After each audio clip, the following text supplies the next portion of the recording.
Right. Okay. So, hi and welcome to this business spotlight interview. I'm delighted today to be joined by Chris Pearson from Hospitality Audit Services. Hi, Chris. How are you this morning? Yeah, I'm doing fine. Thank you very much. Very good. Very good. Just let me know where you are. We were talking before. Yes, I'm in Amsterdam at the moment. Some international jet setting on the spotlight series is always good to have. So, fantastic. So yeah, if we start off, just be really interested to know, what it is your company does, and for how long you've been doing it. So a little bit of background would be fantastic. Okay.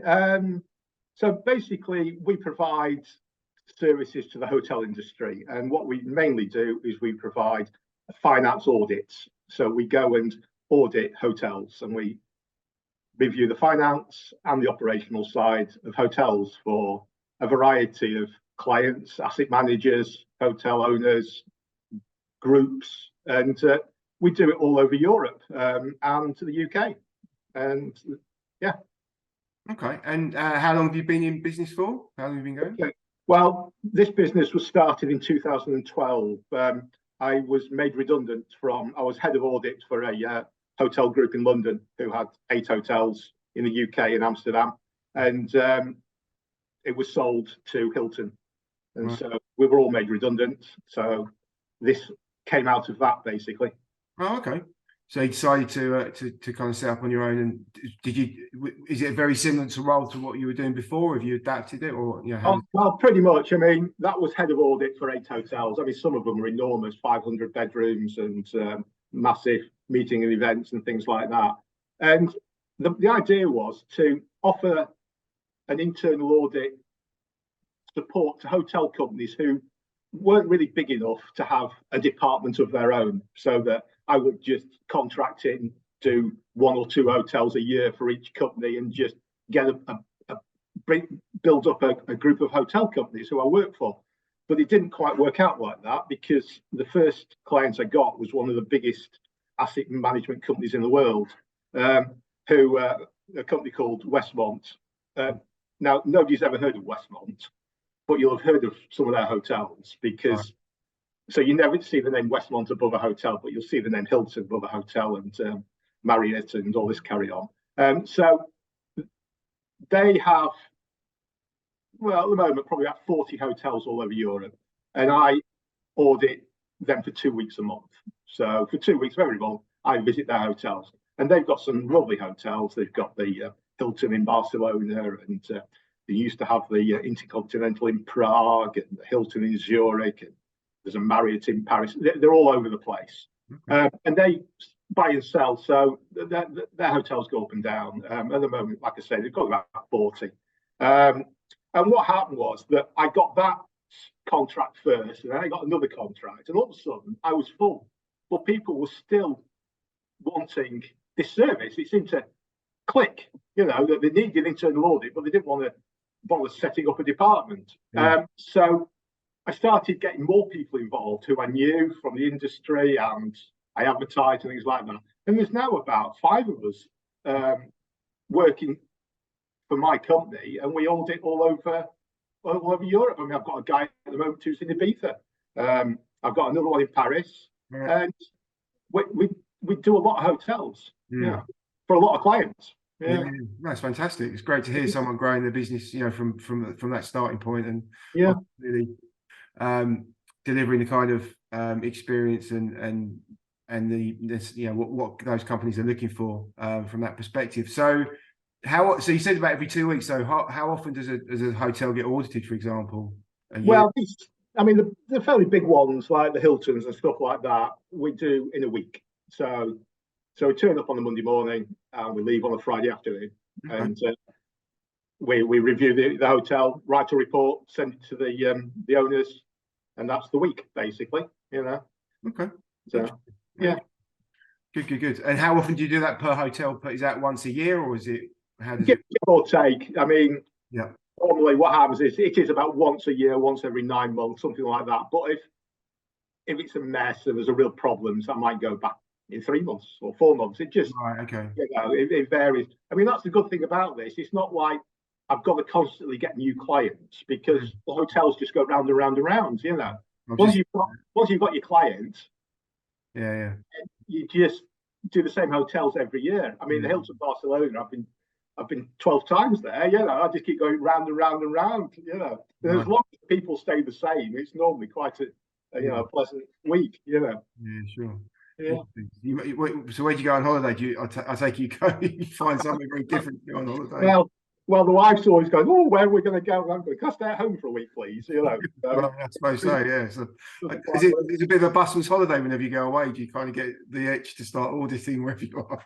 Well, I mean, auditing's not the only thing we do. You see, so we put finance support into hotels, and we do mystery visits, and we do tech purchasing, and we write operating procedures. So we do all this sort of support service too. And it's only the hotel industry we tend to work with, you know, so we're quite specialised. You know, we don't look at the local BP garage or anything like that. It's just hotels. Yeah. Okay. I kind of just maybe touched on something there about, you know, your kind of uniqueness or maybe niche in a way. Are there other businesses or many other businesses in your sector that carry out what you do, or if what makes you what makes you unique, I suppose? Well, that's the thing. You see, there isn't. So if you Google hotel internal audit, we're the only ones who come up. There are some individuals who do it. I mean, some ex-financial controllers will dabble in this sort of thing. But as a company, we're the only ones. There's nobody else does it because so the large sort of external audit companies like PwC, KPMG, Ernst & Young, all those, they're external audit companies. Yeah. So they just look at the top line finance stuff once a year for the benefit of the shareholders, basically. What we're doing is going in and looking at the detail of the management side of it for the owners and for the management. And they can't do both. So they do that top end, and there's nobody to do the bit underneath unless the hotel company has got their own audit department. Now, quite a lot of hotel companies do have their own audit department. And sometimes they'll have a head of audit, and then they'll contract us to do the nitty gritty of turning up to hotels and auditing them. You know, so we do work with audit managers a lot. You know, but then they contract us to do it. Okay, interesting. No, interesting. It's nice to have that niche, and absolutely. Yeah. Well, it is. I mean, we've got a proposal in at the moment for a new client, and she said, one of the questions I normally ask is, who are your competitors? She said, but I've just checked on the website and there isn't any. I said, yeah, you're right. I said, there isn't. Fair enough. Best kept secret in hospitality services. Yeah. Well, that's right. I mean, nobody's ever heard of us. Nobody knows what we do. It's not a service that people expect from a hotel group. And we. Cool. No, interesting. So when it comes to obviously starting a business, obviously 2012, what obviously sounds like, clearly you're doing a great job and growing and taking on clients, regularly. What have your biggest learnings been about, maybe running a business or running a company? If this is the first time you've run a business, as a business owner? No, not really. I mean, years ago, I did run a pub many years ago, but not. But for this sort of thing, where I'm, the main thing really is you've got to be organised. You've got, if I'm not organised, I have had it, because as much as I'm doing audits, I'm also like head secretary, because I've got to sort out travel, I've got to sort out flights, car parking, get to the hotels, I've got to send out the reports, sort out the meetings, make sure the money comes in, send out the bills. And I've got like a diary spreadsheet, and if I didn't have that, I would be all over the place. And you've just got to be so disciplined, because if you let it go, you've had it. Time management's massive, absolutely. Oh, it's everything, absolutely everything. And I feel as though that's one of my biggest strengths, is that I'm quite good at that sort of thing, at managing time and things like that. Making sure that things are done to a deadline. Otherwise, I would really have a problem. Yeah. And so you talked about spreadsheet. Is there any other tips you'd say to anyone listening about how to best manage your time? What is it that you do that allows you to keep on top of stuff? Lists. just write lists out. Continuously write lists out and just cross them off. And if you don't finish stuff, put it at the top of the list for the next day and just keep going like that. Yeah. That's what I do, you know. Yeah, very, very, very, very, and it's always the simplest and sometimes the most basic of things that become the most effective. Right? People think it's all about system, you know, huge, multi-million-pound system will give you the time. No, it's how good you are. And the other thing is that I say this to my family as well. If things get too big and overawing, just keep chipping away. You don't have to do everything every day. As long as you're slowly making progress to where you want to be, just chip away at everything, and eventually you'll get there. Yeah, 100%. Yeah. You can only do so much in a day, but that's it. But don't get overawed and stop doing it. You know, just do a bit. You know, it's about it's that old adage, isn't it? About just turning up some days is if you're not feeling it, but at least if you turn up, you can get some stuff done. You get a positive feeling from that as well. So no. Oh, definitely. Okay. Great. So, when you've talked about bringing people into your business, obviously you've got 4 or 5. Is it 5 other people now working for you? Well, it varies depending on the level of business because they're all contractors. You see, we're not contracted. So I call them as and when required. But at the moment, there's probably about half a dozen of us doing various things. Okay. Yeah. And although they're not direct employees for you, then do you look for certain characteristics or values of people when you bring them in? They've got to have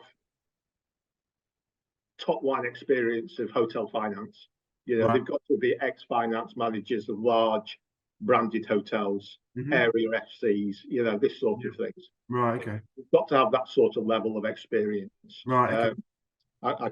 And because they're sort of me when they are in the various hotels, So basically, how I try to make it work is that if a new group comes in who wants our services, I'll work out who I think is the best person for that, and I sort out the top line, all the contracts and the fees and all that carry on. But then I pass it over to these contractors who then manage that portfolio.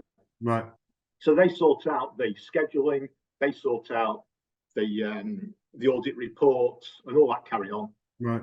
And so I've got to have confidence that they know what they're doing, and the people I've got are really good finance people. Okay. And how much what about on top of that, in terms of when they're carrying out the audits, is it quite a process? It's obviously a very process-driven system, is it? In terms of how you carry out, you follow stuff to to go through a checklist almost. Well, pretty much. I mean, there's 2 ways of doing it because some of the clients we have their own audit programs, so we really want to check. But we also have our own audit programs, which we score, so we can give scores. Right. And we look at mainly finance. So we start off in the finance department, and we check balance sheets and profit and loss accounts and accounts receivable ledgers, purchasing, all this sort of stuff. Yeah. And then we go around all the departments. So we have a look at the reception and the housekeeping and the maintenance and food and beverage and all this lot. And we have an audit program, and we have questions in all the areas. We have hundreds of questions that we ask all through the week, and we make sure that everything's all right, conforming to their company standards, and we can score it. And then we produce a report at the end which says, this is how we think you could improve, basically, or this is what you're doing, Yeah. So it's kind of an audit stroke consultancy kind of business as well? Very much so. Very much so. Yeah. And I mean, and how much value? I mean, clearly, I guess with people coming back to you, they find a lot of value in what you do and the reports. Oh, they do. But one thing I have found over the years is that it's the big companies who want us, and it's the little companies who don't bother. So the massive companies, like the Westmonts of this world, they know that we add value to this. But the small independents won't spend the money because they think they know how to run their businesses, and maybe they do, but it's not a cheap option, but we do feel as though we add value. So so the big companies buy into it, especially the PLCs, because it's part of their requirements, Yeah, and I guess you're auditing systems rather than people as well, aren't you? And I think bigger businesses are run much more system based than, I suppose, the independents probably do a lot of that stuff themselves because they're not at that level. Maybe, I don't know. Would that be? Well, there is that. I mean, one of the other things we've noticed is that if you go to a large hotel and go, "Can I have your profit and loss account for the last 3 months?" They go, "No problem," and they email me. Yeah. You look independent and say that, we'll go, I'm not telling you how much money I make. No. And you ask for the bank account details, also the bank statement. Yeah. And they go, "Well, you've got to be joking. That's private and confidential." So I can't job without it. No. So they won't divulge the information. They Right. keep it very close to the chest. But the big ones, they go, "Yeah, no problem." Because we when we work with businesses, we look to try, clearly one of our areas of when we start working with companies is looking at the finances and stuff like that, and we don't tend to get, we won't show you, it's sometimes they just don't know it. Well, there is a lot of that as well, yeah, that's right. So and it's interesting that, and it's just interesting because, like, again, going back to the systems, the bigger the business, the more the systems, because ultimately that's what drives the efficiency and the productivity. So definitely. And for smaller businesses who've got aspirations to grow, start having that mindset rather than the one that you kind of described. And a lot of them don't really have the time for the finance either. No. So they've got the guy at the top who's sort of the owner plus the general manager, and a bookkeeper maybe, just to keep on top of paying the bills. They don't have, a lot of them don't have a great deal around that, and they haven't got the time either. So so we don't work with the small companies. Like I say, I live in the Lake District. The only hotels I've ever audited in the Lake District were the McDonald's hotels, because that was part of the group. So the nearest hotels at the moment I audit are in Manchester. Right. So the bigger businesses, interesting. Very interesting. Okay. So I guess when you look back on, obviously you talk about running the pub before, obviously this business you've got now, what would be kind of your best, or your best advice to someone, a young person starting up in business? What would you say would be your best? Well, the first thing is I do feel that you need experience in what you do. Yep. You've got to build up some experience level, because you're selling yourself and your business to people who probably knows at least as much as you do about what you're trying to do. So you've got to have that air of authority to sell your business. So you've got to know what you're talking about. That's the main thing for me. You can't just walk into it. So I didn't, I've worked my way up the greasy pole through hotel finance over the years, and I started this 11 years ago now, but I couldn't have probably started it much earlier, maybe another 5 or 10 years earlier, but not much earlier, because you've got to have that experience within the industry to be able to actually sell it to your clients. I think credibility is massive, isn't it? When it's a almost a kind of relationship service you're giving, in terms of you're doing, there is some stuff behind it, but absolutely credibility when you go and demonstrate that you've done it, and you can add that value that they're looking for. That's right. I mean, one of the good things that I found is that there's a lot of movement in the hotel industry, with senior managers, CEOs, and finance directors moving around from group to group. And I have got a lot of my business from working with one client, and then them moving, or the CEO moving to another group, and then ringing me up and saying, "Can you do for this group what you did for the previous group?" We've done a lot of referral business like that. So I feel as though that they do agree with what we do, and they do know it adds value. 100%. No, definitely, absolutely.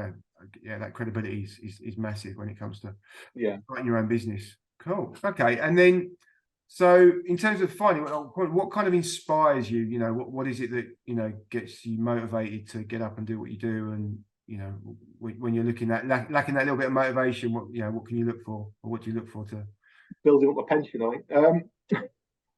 But I mean, I don't know. I just enjoy what I do, because as much as the job itself is very samey. I mean, a hotel's a hotel, but because I'm in different places, that's why I enjoy the travelling. So at night, I finish at 5, 6 o'clock at night. I'll wander around and have a beer, and take in wherever it is. I mean, some of the lovely. They're in the middle of city centres and they're great. Some hotels are at airports and there is nothing to do whatsoever. So it's a bit up and down, but I enjoy travel. I love it. Yeah.